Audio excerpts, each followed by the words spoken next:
리브가는 이삭의 사랑합니다.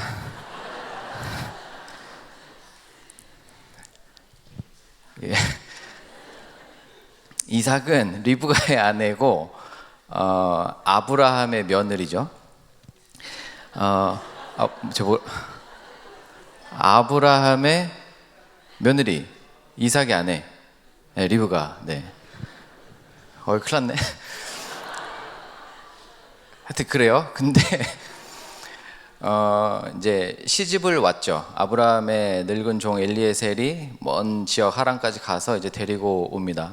그때 나이가 아무리 많아봐야 10대 후반, 10대 중반에서 후반, 그러니까 뭐 많아야 15에서 17, 18인데 그때 이제 남편으로 만난 이삭의 나이는 40살이죠. 도둑놈입니다. 그래서 장장 20년을 애를 못 낳죠. 이게 이제 어떤 느낌인지 사실 어머니들께서는 다 아시지 않습니까? 제가 첫째가 11살이고 둘째가 6살인데 5살 터울이거든요. 연년생은 자신이 없고 하나는 너무 아쉬울 것 같고 둘은 낳아야겠는데 첫째가 결혼하고 한 2달 만에 생겼어요. 그래서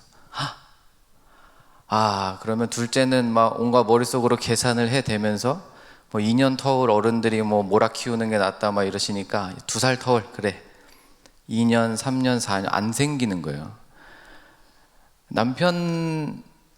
저만 그런지 모르겠지만 하여튼 저는 아이가 안 생긴다는 게 별로 힘들지 않았어요. 그걸 힘들어하는 아내를 보고 힘들었죠. 내 아내는 아이가 생기지 않는 것 때문에 1년 한 해가 지날수록 우울해져 가더라고요, 사람이. 이게 진짜 힘든 거구나를 그때 알고 하나님이 우리 가정에는 한 명만 주시나 봐 라고 마음을 놓고 모든 것을 내려놨을 때 둘째가 이렇게 생기는 거죠. 20년을 아이가 없이 그 고대 시대에 살았다는 것은 거의 뭐 저주를 받은 겁니다. 사실상 인생이 휘청휘청 거리는 시간을 20년을 보내는 거예요. 그러다가 남편 이삭의 기도로 아이가 생깁니다.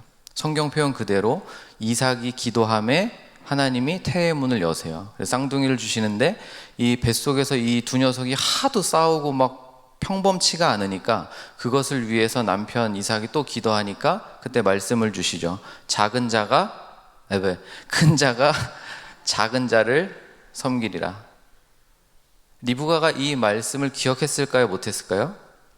기억했죠. 그러니까 나중에 이제 자기 남편 눈이 거의 머셔가지고 안 보일 때 이제 진짜 장자의 축복을 내리려고 할 때 야곱 꼬셔가지고 네가 받아내 막 거의 이렇게 밀어붙이는 거거든요.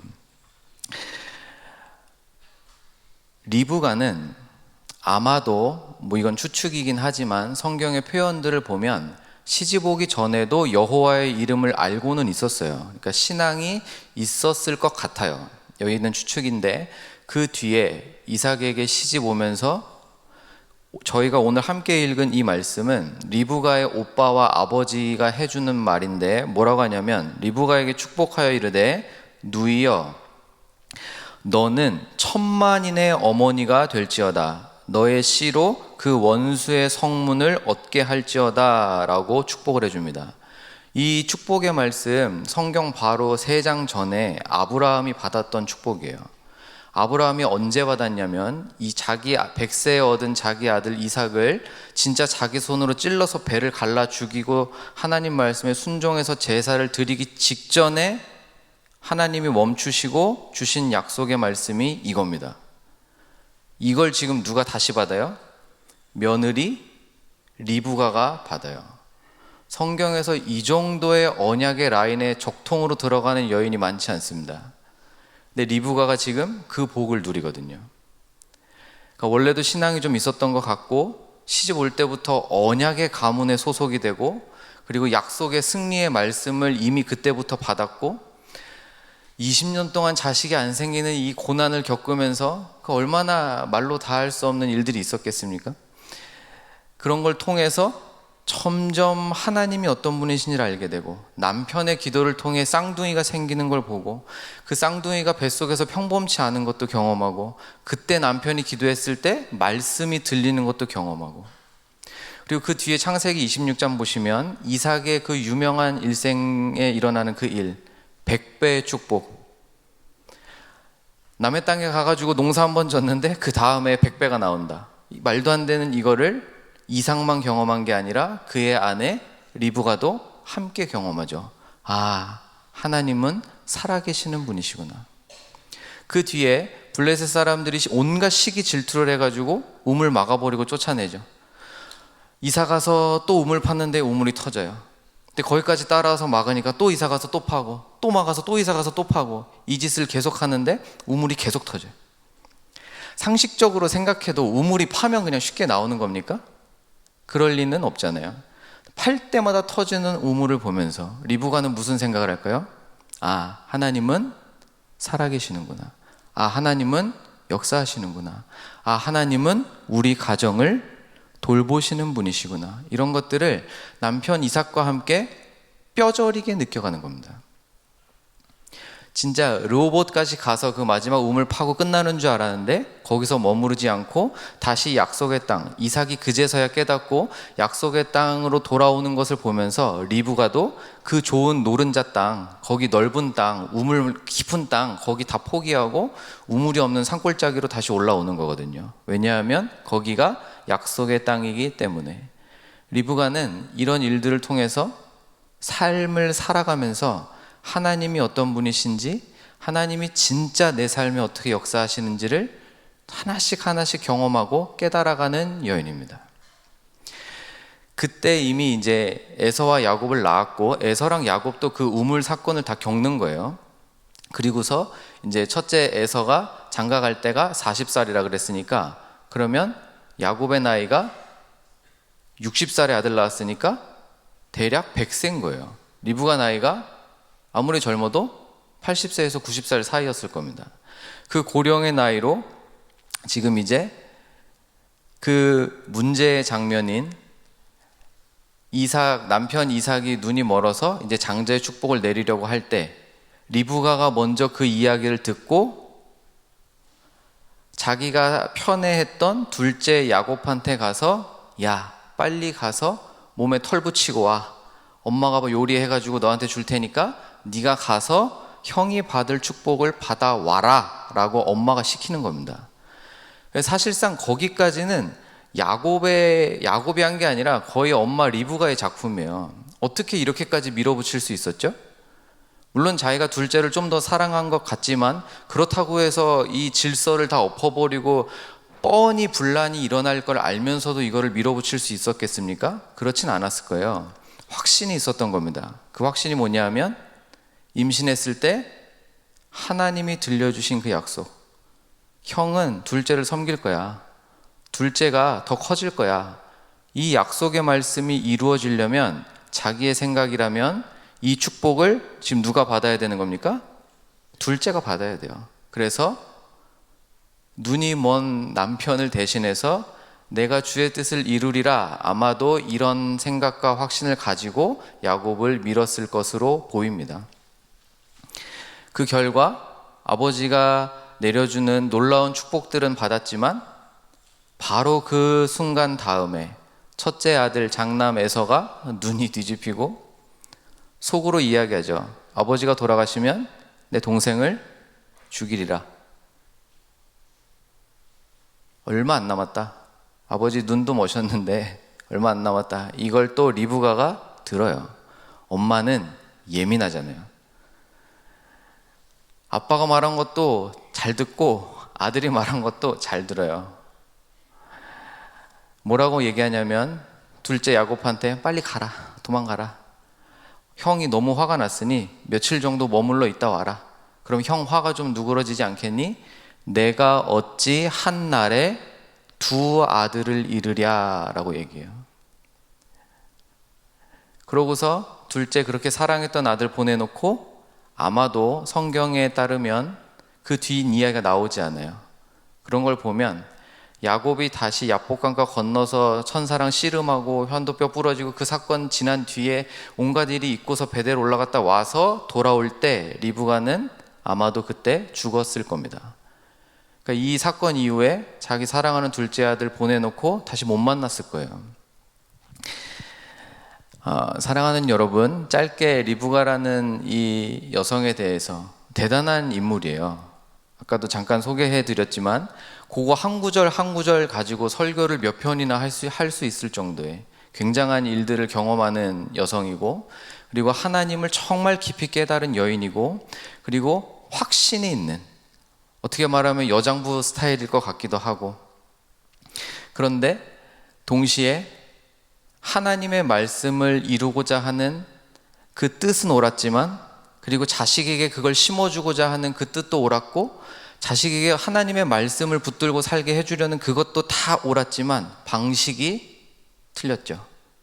그래서 그 잘못된 선택으로 인해 정말 가슴 아픈 시간을 마지막까지 보내는 어머니이기도 합니다. 오늘 제가 설교의 제목을 신앙의 어머니가 된다는 것이라고 적어봤습니다.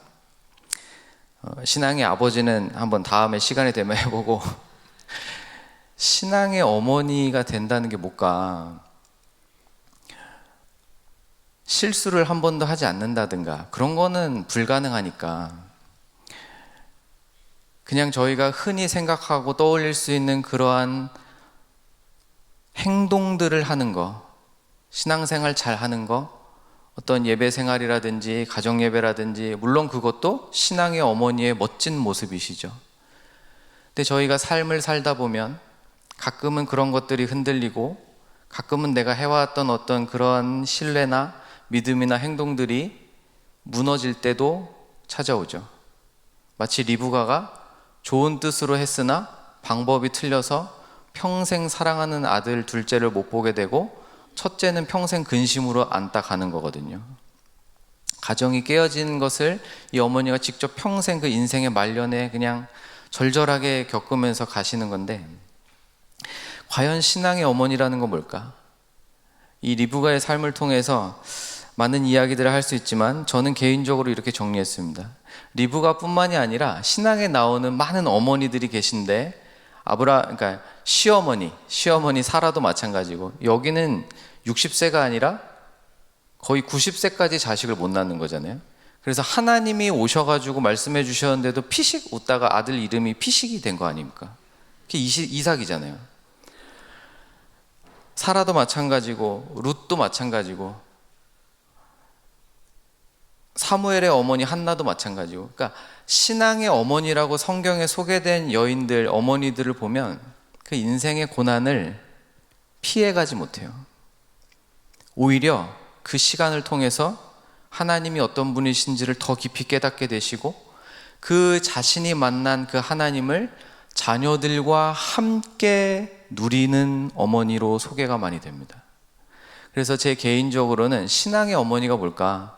가정예배 드리시는 어머니, 기도의 자리를 지키시는 어머니, 너무너무 멋지시죠. 이것을 목표로 하시고 그렇게 사시기를 결단하셨으면 좋겠어요. 근데 이게 다는 아니에요. 그러지 못할 때도 저희는 있으니까. 그럼 그럴 때는 신앙의 어머니에서 추락한다거나 뭐 안 되는 겁니까? 그렇진 않겠죠?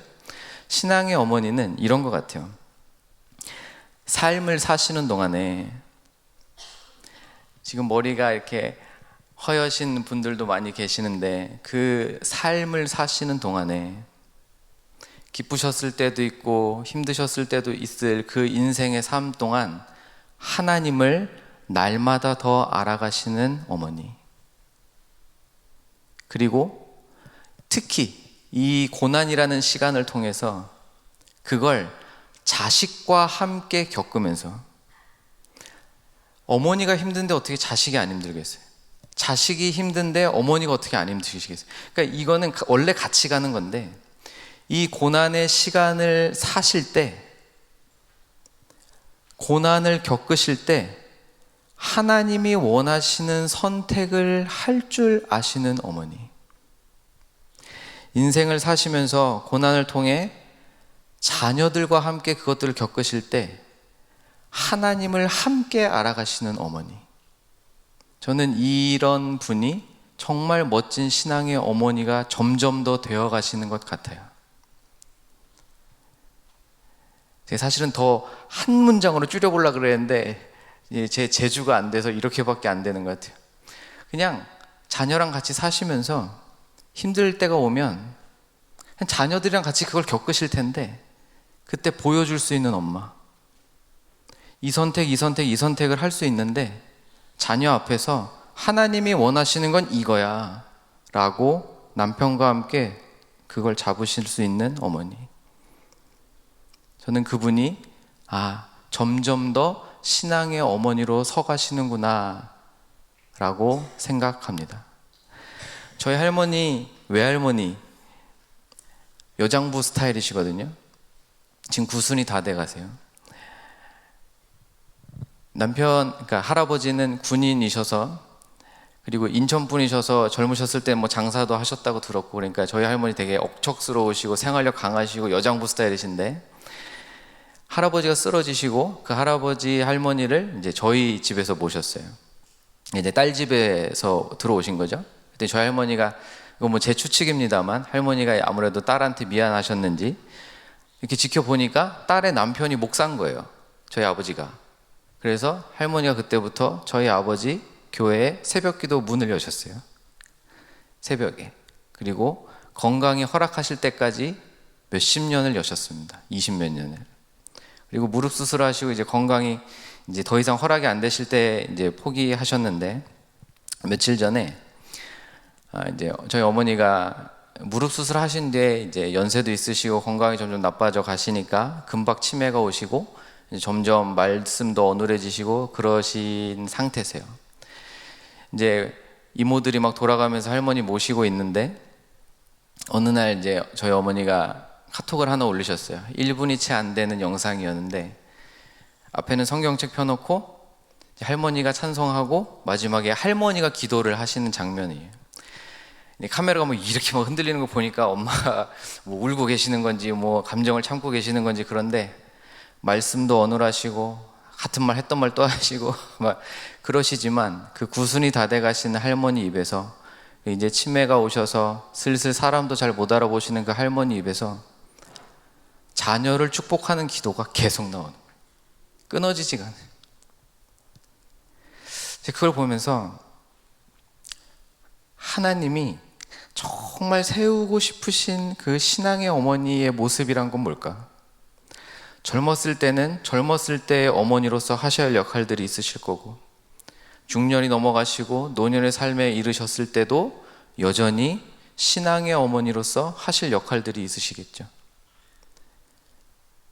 인생을 사시는 동안에 하나님 아시는 것을 포기하지 않으시는, 인생을 사시는 동안에 그 마지막 끝까지 건강이 좀 힘들어지시고 지성이 점점 무뎌지시고 예전 같지 않으시더라도 하나님을 아시는 것을 가장 사모하시는 어머니가 되셨으면 좋겠습니다. 특히 고난과 어려운 시간들을 겪으실 때, 그거 자식들도 다 같이 겪는데, 그때마다 하나님이 원하시는 선택을 하시는 정말 멋진 신앙의 어머니 되시기를, 신앙의 부모님 되시기를 주님의 이름으로 축원드립니다.